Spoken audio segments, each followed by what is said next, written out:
Assalamu alaikum.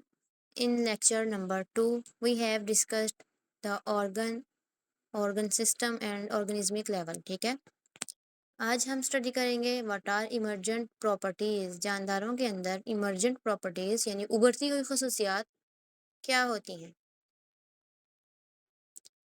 अच्छा जी, last lecture में भी हमें इतना आइडिया हो गया है कि ऑर्गेनिज्म लेवल में जब हमने बात की है कि डिफरेंट ऑर्गन सिस्टम है, लेकिन वो एक दूसरे पे डिपेंड कर रहे हैं।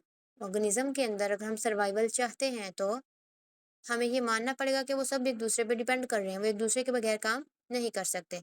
इसी तरह ऑर्गन सिस्टम में अगर हम देखते हैं तो तमाम ऑर्गन्स जो हैं एक ऑर्गन सिस्टम के, उनका काम करना ज़रूरी है, इकट्ठे मिलजुल कर फिर ही एक फंक्शन होता है। इसी तरह से एक ऑर्गन के अंदर जितने भी टिश्यूज़ हैं वो सब काम करेंगे तो ही वो ऑर्गन काम कर सकेगा। तो इससे जो चीज़ बनती है उसको हम इमर्जेंट प्रॉपर्टीज़ बोलते हैं।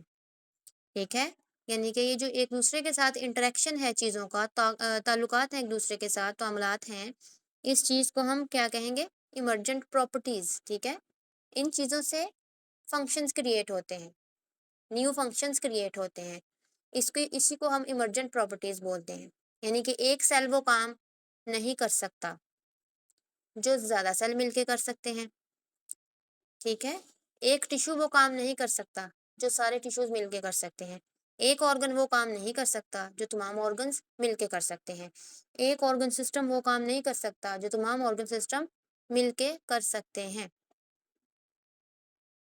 ठीक है, हायर लेवल ऑफ ऑर्गेनाइजेशन हमारे पास जो है, यानी कि सिंपल से जब हम कॉम्प्लेक्स की तरफ मूव करेंगे, यूनिसेलुलर से मल्टी सेलुलर की तरफ मूव करेंगे, तो वहां पे ये चीज़ हमें देखने को मिलेगी।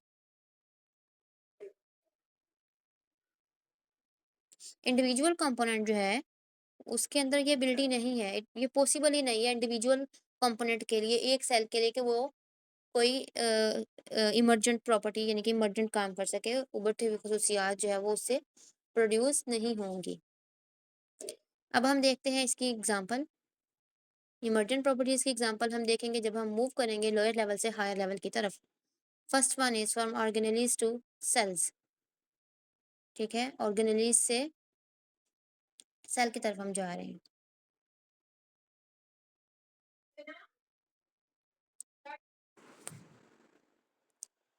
Individual organelles have specific function.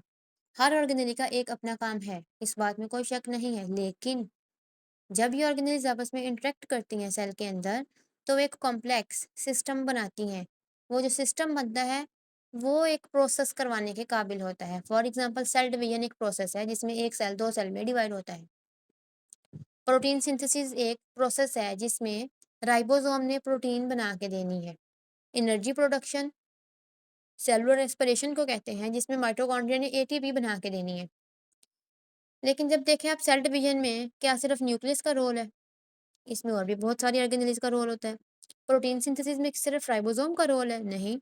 उसको ऑर्डर देना है, डीएनए ने एक मैसेंजर आरएनए भेजना है उसके पास, फिर उसने प्रोटीन बना के देनी है, उस प्रोटीन की फिनिशिंग होनी है, उसके एंड्स को काटा जाएगा, फिर उसको जोड़ा जाएगा, फिर उसको पैक किया जाएगा। इसमें हमारे पास एंडोप्लाज्मिक रेटिकुलम इन्वॉल्व हो जाती है, गोल्जी प्लेटस हमारी इन्वॉल्व हो जाती है। इसी तरह से energy production no doubt mitochondria में हो रही है, लेकिन साइटोसोल में पहले ग्लाइकोलाइसिस हो रही है। ठीक है, तो फंक्शन जो है वो डिवाइड कर लिए जाते हैं। अब अगर हम ये कह रहे हैं कि एनर्जी प्रोडक्शन माइटोकॉन्ड्रिया का काम है, तो आप माइटोकॉन्ड्रिया को उठाकर सेल से बाहर रख लेते हैं, तो फिर देखते हैं हम कि वो सेलुलर रेस्पिरेशन कर रहा है या नहीं कर रहा। राइबोसोम को सेल में से बाहर जब हम निकाल लेते हैं, तो उस टाइम पे वो प्रोटीन क्यों नहीं बना के देता हमें? क्योंकि वो सेल के अंदर डिपेंड कर रहा है दूसरी चीज़ों के ऊपर भी। Second example is from cells to tissues. अच्छा जी, एक सेल वो काम नहीं कर सकता जो कि पूरा टिश्यू कर सकता है।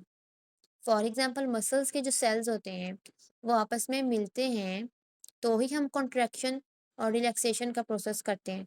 हमारा बाजू नीचे से ऊपर की तरफ मूव कर रहा है, तो क्या ये इंडिविजुअल सेल की वजह से हो रहा है? नहीं, टिश्यूज की वजह से हो रहा है। सारे सेल मिलकर यक मुश्त एक ही वक्त में जब वो काम करते हैं तो हम कॉन्ट्रैक्ट कर पाते हैं और फोर्स को जनरेट करते हैं, चीज़ों को नीचे से ऊपर हम उठा लेते हैं। Third one is from tissues to organs.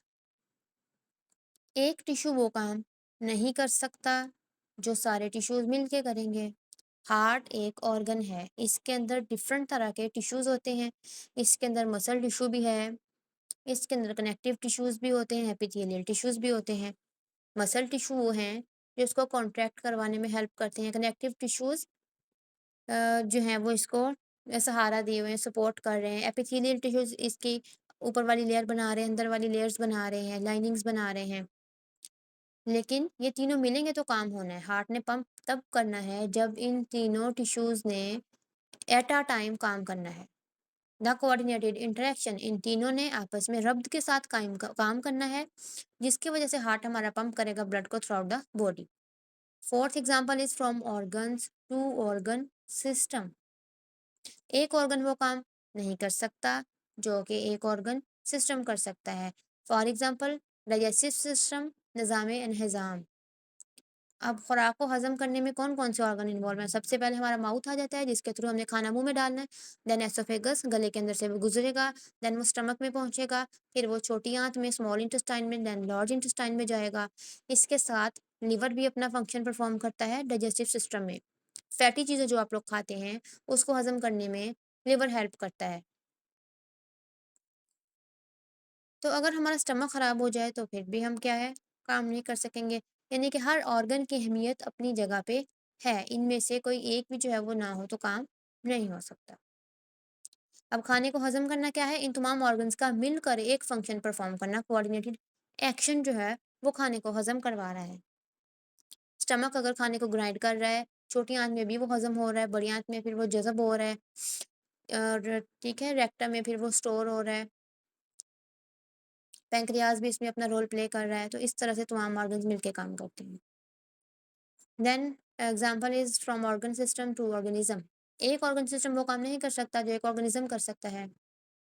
As an individual, एक फ़र्द के तौर पर इंटरैक्शन जो है डिफरेंट ऑर्गन सिस्टम के, वही जो है वो प्रॉपर्टीज़ लेके आते हैं। फॉर एग्ज़ाम्पल अगर हम कॉन्शियसनेस में हैं, हम लोग शऊर की हालत में बैठे हुए हैं, होश में हैं, तो इसका मतलब है हमारा ब्रेन फंक्शन कर रहा है पीछे।